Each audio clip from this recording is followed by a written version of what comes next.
પલસાણા તાલુકા પંચાયત ખાતે પ્રમુખ અને ઉપપ્રમુખને વરણીનો કાર્યક્રમ ધારાસભ્ય ઈશ્વર પરમારની ઉપસ્થિતિમાં યોજાયો હતો। સ્થાનિક સ્વરાજની ચૂંટણી 2026માં 16 બેઠકો પૈકી ભાજપે ભવ્ય વિજય નોંધાવતા તાલુકા પંચાયત પર ભગવો લહેરાયો હતો, જેમાં 5 મહિલા બેઠકો બિનહરીફ જાહેર થઈ હતી, જ્યારે બાકીની તમામ બેઠકો પર ભાજપના ઉમેદવારો વિજયી બન્યા હતા।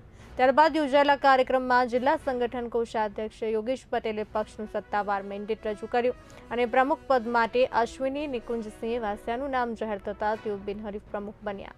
ઉપપ્રમુખ તરીકે મુકેશ રાઠોડની પણ બિનહરીફ વરણી કરવામાં આવી। કાર્યક્રમમાં વિવિધ પદાધિકારીઓની પણ નિમણૂક કરવામાં આવી।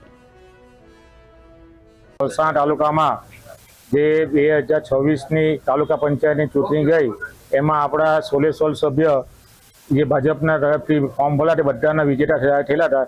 એમાંથી 8 મહિલાઓ હતી અને 8 પુરુષો હતા।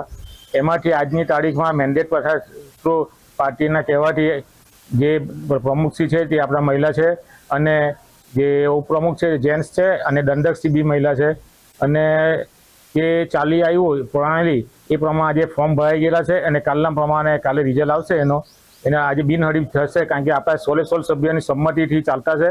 અહીંયા બીજું કોઈ નથી ને ભવ્ય વિજેતા થયેલા છે, એના માટે બધાને ખૂબ ખૂબ અભિનંદન।